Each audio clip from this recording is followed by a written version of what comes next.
So we are a technology company. We work in the media tech, ad tech sector. Primarily our customers are in the space of broadcast media, aggregation, content distribution over the internet.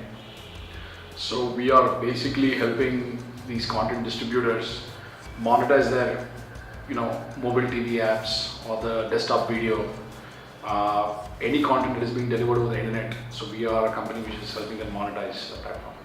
So this concept actually comes in from my previous startup. So we had a previous company which was in the domain of mobile TV, and what we understood as part of our build-up was that while content distribution was going to be more and more popular, the ability to monetize that content distribution was lacking, was not available actually. And what we figured is that if we could actually build a solution in this way, which would kind of mimics the broadcast world, tries to bring the advantages of the broadcast world at the same time retains the advantages of an internet distribution model, we could actually provide the publishers who are distributing this content a way of monetizing. So it kind of, the problem actually came to us because of the fact that we were working in this space. We anticipated some of the changes that were going to happen in the future, and we started building a platform in order to cater to those needs, anticipated needs. And as we gained more traction, we learned more, we kind of modified ourselves, our offering in a way which suited the market best. So primarily as a startup, there are obviously you face a lot of challenges. As a startup company, you are not supposed to succeed. You're not supposed to survive. It is against the rules. And there are many things that you need to do in order to succeed as a startup. One is obviously manage your cost, build the product, compete with companies who are MNCs and who have fairly large resources. So you need to decide what are your priorities, what are the things that will actually give you the most value, and build those accordingly. So I think product development, managing your customer expectations, building a minimum viable product, at the same time extracting money from the customer who's going to pay you for that. I think these are some of the challenges that typically all startups face. Fortunately, we had the experience of having had a successful startup before this, which is why we could figure out what would be the best possible way of managing these challenges. We were kind of aware of the challenges going forward. So what we did is that we focused on building a minimum viable product. We focused on getting an early customer, but we did not expect him to pay us for that. So we figured that any work that we would be doing for the customer in the early days is actually going to be an investment into the product rather than trying to look at it from a revenue perspective. So early traction with the customers, doing a lot of mistakes early on, and hoping that those mistakes are not fatal. I think this is just one of the ways you manage to build your company. The way I've seen it is that obviously there are a lot of challenges as a startup, but the biggest challenge is the one that actually the battle that goes on in your mind. There are times when you feel that you are the best in the world, you feel that you're competing with the best, you're doing the right things. And there are times in the world where you feel that nobody really cares what you do.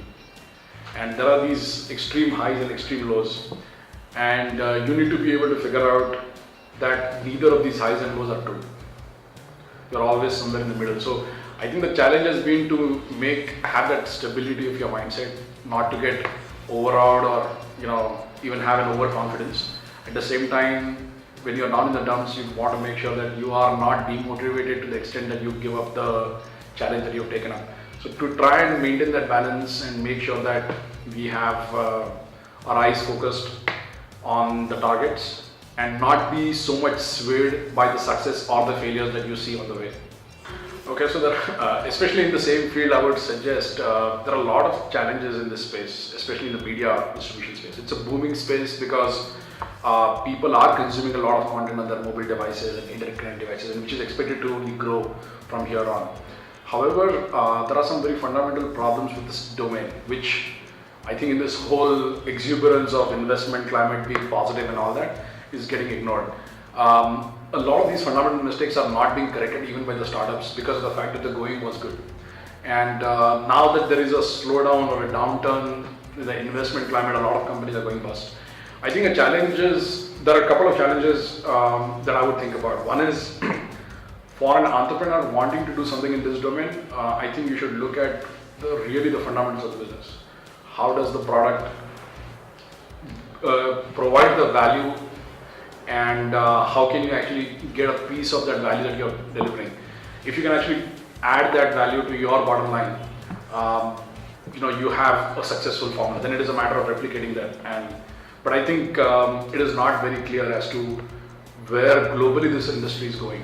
But it is because of the fact that there is a lot of consumption happening, which is why you're seeing the growth. But I think there are some very important challenges yet to be resolved. So any entrepreneur coming into a fresh perspective needs to look at these very fundamentals of the sector before delving into it. Generally, as an entrepreneur, my advice to people wanting to start up is that don't do it. It's not a great, it is all heroic and everything, but my suggestion is always to not do it. My initial points are to discourage the entrepreneur from doing it, because it does not make sense. As per the laws of nature and universe, a small entity trying to compete with a big entity does not make sense. You are going to be extremely lucky if you are going to even sustain yourselves. Forget about being successful.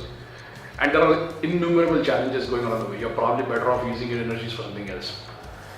And a lot of people that I speak to, I try to discourage them to do, but there are some idiots who will always go ahead despite whatever discouragement you have. And these are the ones who are real entrepreneurs. So believing the impossible and then making the efforts to actually, despite the fact that you know that you're going to fail, I think those are the real entrepreneurs.